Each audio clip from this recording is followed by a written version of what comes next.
नमस्कार दोस्तों, नमस्कार मेरे प्यारे बच्चों। आप सभी का संस्कृत लिंग व वचन परिचय भाग 1 में स्वागत है। सबसे पहले मैं आप सभी का बहुत बहुत धन्यवाद करना चाहूँगी।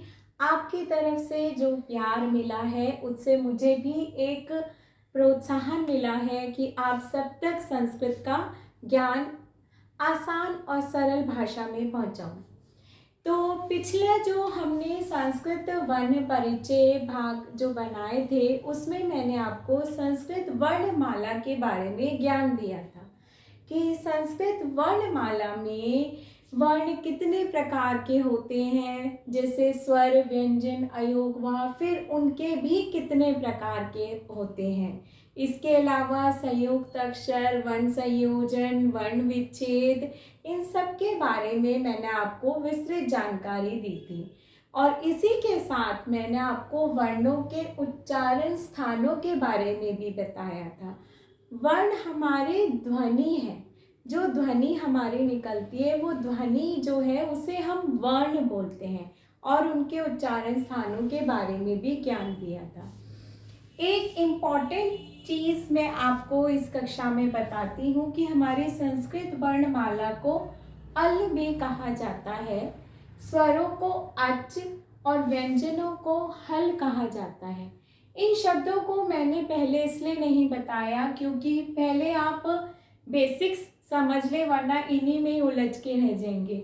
अब आगे आने वाले भागों में मैं शायद इन शब्दों का उपयोग करूँगी। आते हैं इस कक्षा की ओर। इस कक्षा में मैं आपको लिंग परिचय दूंगी। संस्कृत में बच्चों 3 प्रकार के लिंग होते हैं। जैसे इंग्लिश में हम बोलते हैं मेल, फीमेल, बोलते हैं ना, नाउन्स में हम पढ़ते हैं मेल जेंडर, फीमेल जेंडर और न्यूटर जेंडर। ऐसे ही संस्कृत में भी हमारे 3 लिंग होते हैं, पुल्लिंग शब्द, स्त्रीलिंग शब्द और नपुंसकलिंग शब्द। पुल्लिंग शब्द इंग्लिश का आपका मेल जेंडर हो गया या हिंदी का पुरुष जाति।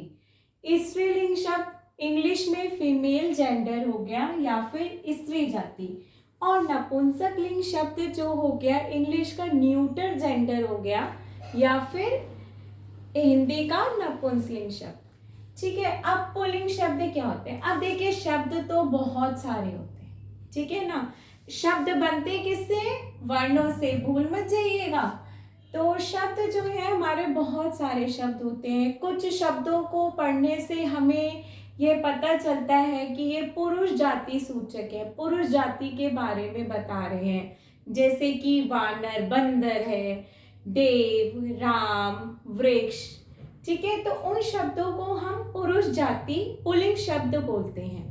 और कुछ शब्दों को पढ़ने से हमें स्त्री जाति का पता चलता है या वो स्त्री जाति सूचक होते हैं, उसका बोध कराते हैं, तो उन्हें हम स्त्रीलिंग शब्द कहते हैं। जैसे कि चिड़िया, छात्रा, बालिका, चटका, लता, ऐसी माता, ऐसे आते हैं नपुंसकलिंग शब्द। ठीक है, जो शब्द, कुछ शब्द ऐसे होते हैं जिन्हें ना तो हम पुल्लिंग में रख सकते हैं ना ही हम स्त्रीलिंग में रखते हैं, तो अब उन्हें कहाँ रखें?